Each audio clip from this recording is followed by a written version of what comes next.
Assalamualaikum warahmatullahi wabarakatuh. Alhamdulillahirabbil alamin wassalatu wassalamu ala asyrofil mursalin sayyidina Maulana Muhammadin wa ala alihi wa sahbihi asma'in nama ba'du. Ingkang sangat kula hormati Kiai Haji Dr. Insinyur Salahuddin sedanten keluarga Mbah Hasyim, sedanten dzurriyyah. Iki wonten putri, wonten bulik-bulik, wonten Gus Umar, wonten Bu Lili, wonten sedanten semua alumni, semua santri-santri yang kami cintai. Saya ini syukur sekali karena waktunya tinggal sebentar, jadi uji nyalinya juga sebentar. Saya akan ngomong sesuai spesialisasi saya, yaitu fikih. Karena saya murid Kiai Haji Maimun Zubair yang bersanad lewat Mbah Karim sampai Mbah Hasyim, atau bersanad lewat Mbah Mun, Mbah Zubair, kemudian Mbah Fakih Mas Kumambang, juga teman Mbah Hasyim ketika sama-sama ngaji di Mekah.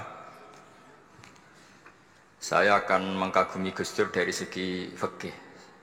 Ketika Gus Dur dilengsarkan dari presiden, yang paling saya kenang dan para ulama seluruh Indonesia, mungkin seluruh dunia mengenang adalah keberhasilan Gus Dur mengelola konflik itu tidak pertumpahan darah. Itu satu prestasi yang insya Allah jadi amal beliau, semoga mendapat ridhonya Allah Subhanahu wa ta'ala. Karena yang paling dihindari oleh Islam sebisa mungkin adalah jangan ada darah menetes, apalagi hanya demi kekuasaan. Sehingga Rasulullah SAW sampai berdamai ketika terjadi tarik ulur di Sulhul Hudaybiyah. Saat itu Suhail bin Amr memberi sekian poin yang mendikte Rasulullah, semuanya merugikan Rasulullah. Tapi tidak semuanya merugikan Rasulullah, tidak ada yang menguntungkan sama sekali. Tapi Rasulullah menuruti itu semua demi tidak bertumpahan darah. Padahal Suhail bin Amr zaman itu masih kafir. Sehingga menjadi fikih bahwa perdamaian itu harus kita jaga. Sampai ada ayat wa in janahu lisalmi fajnalaha wa tawakkal 'ala Allah. Jika mereka ingin damai, kamu harus menuruti itu. Sehingga damai itu pula yang zaman era Gus Wahid, ketika beliau menginginkan negara berdasar Islam, itu banyak di buku, termasuk beliau panitia 9 persiapan kemerdekaan Pebuki, juga tadi Gus Salahuddin cerita. Beliau akhirnya kompromi juga dengan negara yang berbentuk Pancasila. Kemudian itu disosialisasikan era Muktamar Situbondo, yaitu Kiai Haji Ahmad Siddiq, didukung oleh Gus Dur karena zaman itu beliau kalah sepuh sama Kiai Haji Ahmad Siddiq.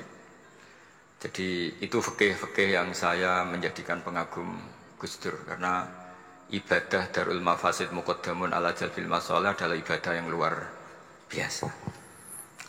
Berikutnya saya mohon sama Kiai Haji Salahuddin Wahid berkenan saya cara berpikir begini untuk Gus Dur. Jadi saya ini dari keluarga Kiai, saya juga senasab dengan keluarga Mbah Hasyim karena sama-sama turunan Mbah Sambu Lasem. Jadi beliau adalah Abdurrahman bin Wahid bin Hasyim bin Asy'ari bin Wahid lagi, terus bin Abdul Halim 2 sampai Mbah Sambu. Kira-kira nasabnya sama dengan saya, dengan Mbah Hamid yang dari jalur itu. Saya mau bercerita begini. Watak seorang cucu itu biasanya mengalir dari pikiran besar mbah-mbahnya atau leluhurnya. Karena setiap mbah-mbahnya pasti berdoa dzurriyyatan thayyibah, yaitu anak cucu yang baik. Saya sengaja di sini bawa kitab yang ditulis oleh Muhammad Asad Shihab, seorang Libanon. Menulis bahwa Mbah Hasyim Asy'ari adalah terhitung sebagai mujaddid, sebagai pembaharu Islam, setidaknya di Asia sini atau di Indonesia. Di sini ada kitab ini diterjemah beberapa kali, sebagian oleh Kiai Haji Mustafa Bisri, sebagian oleh Kiai Sodik Semarang. Saya punya edisi asli, edisi Arabnya, karena saya dari awal ingin ngaji sama santri-santri Tebuireng. Karena buyut-buyut saya itu termasuk gurunya Mbah Soleh Darat. Jadi buyut saya yang di Kudus, Pondok Damaran itu dulu Mbah Soleh Darat pernah ngaji di situ. Dan Mbah Hasyim kecil pernah ngaji sama Mbah Soleh Darat. Dan tentu biasa itu dalam ilmu sanad. Guru-guru saya indukannya di Mbah Hasyim juga pernah ngaji beberapa ulama di Pantura. Dan saya pastikan di antara perilaku atau manhaj Mbah Hasyim adalah, ini saya baca, guru-guru beliau kemudian ada perilaku yang persis ditiru Gus Dur. Jadi itu bukan sekedar bukan sekedar mitos atau kebetulan. Beliau punya pilihan-pilihan yang dipilih sampai akhir hayatnya. Di sini ada cerita proses Mbah Hasyim ngaji, kemudian pernah ada seorang Jerman mau belajar Islam sama Mbah Hasyim, kemudian ditemui beliau dengan sangat hangat. Ketika sudah mengenal Islam secara detail, ya saya ulang lagi, ketika sudah mengenal Islam secara detail, beliau ngendikan, kamu jangan tergesa-gesa, kata beliau. Kamu harus menerima Islam ini secara al-bayyinah, secara argumentatif, secara logika yang benar, jangan karena terpaksa. Itu pula yang akhirnya Mbah Hasyim mendorong khurriyatul fikri. Orang itu harus merdeka dalam berpikir. Itu pula yang mengilhami Rasulullah SAW ketika Sulhul Hudaybiyah. Orang kafir yang masuk Islam harus dikembalikan ke habitat kafir, karena itu habitat asli. Karena rata-rata dulu suku Mekah zaman itu kafir semua. Tapi yang orang Islam masuk kafir harus dibiarkan karena dianggap kembali ke habitat. Tentu semua perjanjian itu merugikan Rasulullah SAW. Tapi yang unik, Rasulullah itu menerima itu semua. Kata Rasulullah, sudah perjanjian itu kita terima saja. Akhirnya perjanjian itu diterima. Kemudian tapi Nabi hanya minta satu hal. Orang kafir Quraisy tidak boleh melarang orang diskusi Islam. Akhirnya mereka diskusi tentang Tuhan, tentang agama, tentang macam-macam.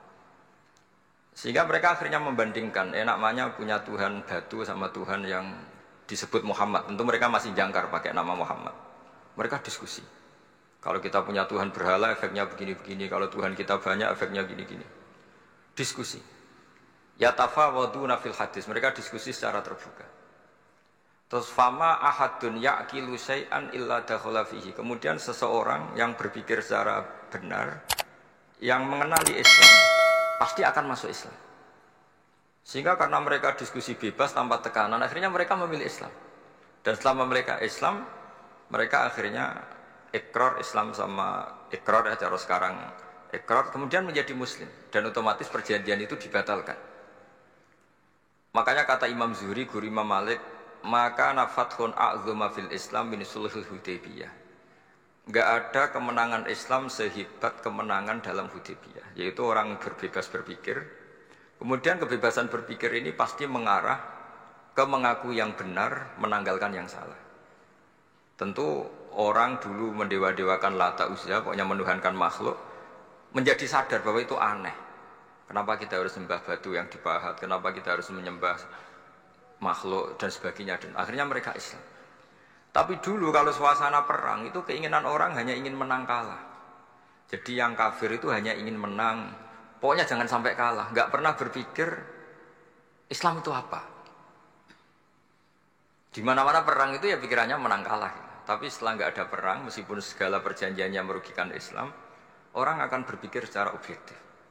Makanya fama ahadun ya'kilu syai'an illa dakhala fihi. Tidak ada seseorang yang berpikir tentang Islam kecuali akhirnya masuk Islam. Sehingga itu disebut maka nafathun a'zuma fil Islam min sulhul Hudaybiyah. Enggak ada futuhat yang sebesar sulhul Hudaybiyah. Ya, kitab ini namanya Wadi'ul Labinat Istiqlalil Indonesia. Mungkin santri Tebuireng mungkin lebih tahu ya, karena harusnya lebih tahu. Jadi kalau tahunya baru sekarang ya rodo innalillahi wa inna ilaihi rajiun. Jadi saya tidak perlu bangga lebih tahu, karena memang seharusnya Anda lebih tahu. Kalau tidak ya keterlaluan. Ya namanya itu Wadi'ul Labinatil Istiqlal al-Indonesia. Ini saya baca, tapi ini demi Gus Dur, artinya bahwa pilihan-pilihan itu mulai ada zaman Basim Asy'ari.